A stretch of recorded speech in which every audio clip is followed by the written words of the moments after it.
Hello, welcome to Jason Old Millennial. My name is Jason, speaking here in my basement in the great state of Kansas. And today's video, I am going to showcase some DVDs that I picked up from my older sister Abby, actually. So thank you to Abby.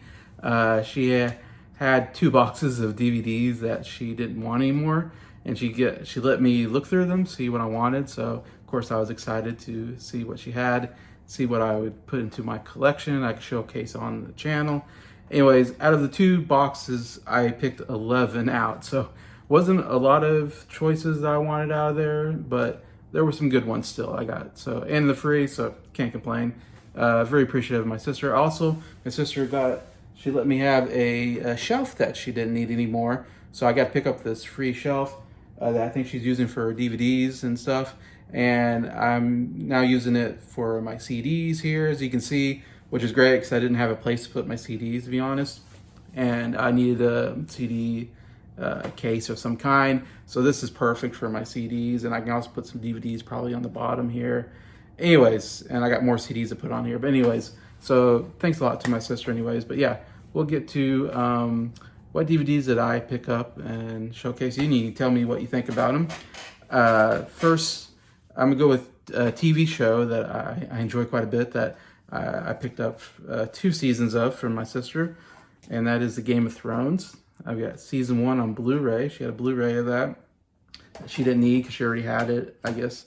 And then I got a DVD of Game of Thrones season 2. So, I mean, I prefer a Blu-ray, but free DVD, I'll take that. It hasn't even been opened. My sister hasn't even opened it yet. So, pretty much brand new. So I got season 1 and 2 Game of Thrones. So that's nice. I can build up that collection a little bit easier now. I got the first 2 seasons. Very awesome there. Next, I picked up Star Wars Episode 3, Revenge of the Sith, which I don't have any of the prequels. I have the original on Blu-ray, the 4 through 6. I didn't really think about getting the prequels because I don't think they're very good. Looking back at them, there's a lot of, a lot of plot issues, I think, and obviously a lot of characters I don't like in them. Lots of issues with the original 3, or not original, but the prequel 3. But now after we got the sequels are much worse than the prequels. I go back and go, wow, the prequels aren't that bad, actually. And this is my favorite out of the first 3, of course. Obviously, really great Jedi fight scene with Obi-Wan and Anakin. And even though I think... what's his name? Hayden Christensen was not a very particularly good actor, I think, in the 2 that he did. I think he gives a better performance in this one. Palpatine is very good in this, I think, as a villain. There's some good action sequences here. And there's also a bunch of special features. I do love all the special features on here. So, it's free. I picked it up. Maybe I'll get the other 2 to complete the prequel trilogy while I'm at it. This movie, I don't know why I picked this up. I don't know if it's particularly that good, but I'm a fan of The Rock, so I picked it up, and that is Walking Tall, which I've seen once a while ago. It was an early Rock movie when he was called The Rock before he kind of changed it to just being called Dwayne Johnson. And he was just coming off of being a wrestler. I think he was just kind of transitioning from full-time wrestling to being a full-time actor. He came out with, of course, Scorpion King was like his first real lead role, and this was pretty soon afterwards. This is within first couple after that, and they're really trying to make him like an action star, which he's becomes like one of the biggest action stars of all time, I would say. But I don't know, I picked it up, kind of a cheesy action movie, why not? And I do like that they have a audio commentary by The Rock, so I'll be excited to watch actually the audio commentary with Dwayne Johnson there. Then I picked up another Dwayne Johnson movie that my sister had, and that is The Rundown, which is another one. I feel like Rundown maybe came first, and then Walking Tall right after that. Seemed like they came in right after each other as kind of these early Rock action movies. Trying to really cement him as a next action star. In fact, there is a scene in here where he bumps into Arnold Schwarzenegger coming out of a club. He's going in a club. Schwarzenegger's coming out of a club, and they kind of bump into each other. And Schwarzenegger goes, and he says something to him, pats him on the back or something, pats him on the shoulder, and be like, go get him or something. I don't know. And so it was like this cool moment of like, oh, Arnold Schwarzenegger, the greatest action star of the 80s, is now passing the torch to the future action star of the 2000s. Anyways, you also have, what's his name? Sean William Scott, right? Yeah, Sean William Scott there, of course, being the comedic role. And you also have a kind of a fun performance from Christopher Walken as the villain. Anyways, and another one where I don't remember it being great, but still, I think I can probably have some fun with this watching again. Looks like it has some special features on here anyways, and so why not? I like good cheesy action movie. Next, this one is an interesting one. There's no cover on here, but if you look, it is Mr. Deeds, which was an Adam Sandler movie, I think in early 2000s, if I remember right. I did see this in the movie theater, actually, when it came out. I think it has Winona Ryder, maybe, I think, in it. Kind of a romantic comedy, somewhat. This comes from Leaker's Family Food. So this is obviously like a rental that I'm guessing maybe my brother-in-law Doug must have had or something.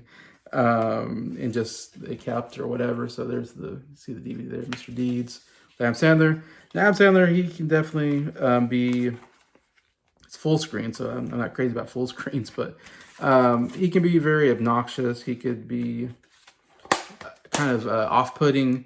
I feel like this is one of his better movies, actually, that from what I remember. I haven't seen it really in a long time, but if I remember, it's like one of his better movies that doesn't get too off the rails. But yeah, it's very funny. Has a good romantic comedy element to it as well. And it's based off of a really good movie, actually, which I own as well, called Mr. Deeds Goes to Town from 1936 with Gary Cooper in the lead. And it's a Frank Capra movie, and it's a really good movie, really good, I guess, romantic comedy from the 1930s.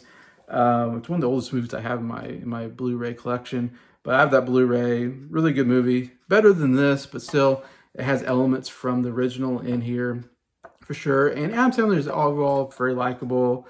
We also get I forget the name of the actor, but there's another actor in there who plays like his butler. Who the first time I saw him in a movie, actually, and he was very funny in here. He was in like the Transformer movies, and you see him all over the place. Really good actor. But Adam Sandler has this foot that is frostbitten so bad he can't feel it, and it's all black. And he takes his shoe off and his sock off, and he just got this black foot that it just. Anyways, and it's some funny stuff. The butler says that will haunt my nightmares or something like that. Very funny stuff, but. So that'd be an interesting one to look at. Next, I got a movie that I think it's a bad rap somewhat, but I actually kind of enjoyed it. And this is called Stardust. Another movie I saw in the movie theater. Most of these are movies I actually saw in the movie theater, now I think about it. And you got Charlie Cox before he was really well known at all. Of course, he's mostly well known for playing Daredevil in the Daredevil series on Netflix, and he's supposed to be on the Disney one, except they're rewriting it because they're not very good at writing stories right now. And so we'll see what happens there. Love Daredevil, great character, and he's the best Daredevil we have. My sister actually had Daredevil and Elektra, and with Ben Affleck and Jennifer Gardner, and I was like, no, thank you. Like, I saw Daredevil in the movie theater with Ben Affleck in college. Thought it was terrible. So I was like, no, thank you. Never seen Elektra. Just heard it's terrible. But do love Charlie Cox. Interesting, all the connections there. But it's a fun fantasy movie with a romantic element to it, where he finds a shooting star who ends up being Claire Danes, a beautiful woman, and he kind of falls in love with this shooting star who he's trying to get for another woman. And then you got Michelle Pfeiffer, who plays a witch who wants the star because it makes her like immortal, or makes her always young looking. And you even get a comedic performance from Robert De Niro. Has kind of a comedic performance as a pirate in here. I don't know, I think there's enough fun in here that I enjoyed enough that I picked it up there. Next movie I got is a nice family film. I think I enjoyed, and as Secondhand Lions. I saw this in the movie theater as well. I thought it was a pretty enjoyable movie. Haley Joel Osment, he's coming off of that Oscar nomination from Sixth Sense. He's getting a little bit older here. He's like getting into his teenage years, maybe young teen years, and they try to, he's a good actor and he's a cute kid. They're trying to, he was in Forrest Gump, for instance, Sixth Sense. He got an Oscar nomination, and so they're trying to, make movies with him as the lead. He was in AI, Artificial Intelligence, with Spielberg. So they're definitely putting him in a lot of movies because of the Oscar hype that he got. And this was actually one of his better ones, I think. And he got two great actors. I mean, Robert Duvall, Michael Caine, two Oscar-winning actors playing like his uncle, like they're like his uncles that he's staying with, and they're telling stories from the past. And there's a lot of quirkiness to them. And yeah, it's just a fun family film that I thought was, decent enough that I saw him. I get it if it's free. I'll pick it up. All right, next is a really good movie I saw in the movie theater, and it was the Best Picture nominee, in fact, and that is Finding Neverland. If you don't know, movie about the guy who wrote Peter Pan, the story. He wrote it as a play musical. That, and then of course got very famous when Disney did Peter Pan, and it's been made many times, the Peter Pan story, of course. Trying to think, what's his name? James M. Barrie is the name of the author that wrote it. Anyways, and Johnny Depp plays that, and it's about the actual guy, the author, and kind of his struggles trying to write a play, and him meeting this family, this Kate Winslet, of course, great actress herself, and she has three sons, I believe, if I'm right. One of them is a really good actor. He would go on to do some pretty good stuff. An actor I really like, in fact, if I can find his name here. He's in The Good Doctor. It's a really good TV show he's in. I don't see his name in here, so I'm not going to remember it unless they say it. Anyways, the oldest boy, anyways, really good actor. I really like him a lot. And it's kind of him, and he kind of forms this friendship with this widowed mother and her three kids, and becomes almost like a second. Maybe she's not widowed. Maybe, well, I think she's widowed. Anyways, and he kind of becomes friends with the kids, and he uses his friendship with the kids to write Peter Pan, basically, and it becomes a huge hit, of course, because of his. Anyway, so it's based off of a true story. Yeah, nominated for Best Picture. Johnny Depp was nominated for Best Actor, second year in a row. If you remember, this came right after Pirates of the Caribbean, the Curse of the Pearl, or whatever, where Johnny Depp was really making this huge comeback with Pirates of the Caribbean. Was a huge hit. He gets nominated for Best Actor for that movie. And then he does this right afterwards, and he's playing more. This is the most normal Johnny Depp you're ever gonna get. Like, he's not, this weird, quirky character like he is in every movie. He's not hit with tons of makeup like he usually is in pretty much everything he does. And so it's a little more straightforward role for him, but he's very good. Of course, he got nominated, like I said, for the Oscar, which is really cool. Second time in a row. He definitely was, like, at this point, one of the biggest stars in Hollywood, which is really cool. Yeah, and I thought it was a really good movie, good feel-good movie anyways, and so I put it in definitely grabbed that when I saw it. I got two more left. Next time got, I know Adam and Jacob, Martin, and Adam from With the Gym are going to like this movie because they've talked about it on their channel, and that is The Terminal, which I saw in the movie theater with my dad, actually. Tom Hanks, Catherine Zeta-Jones.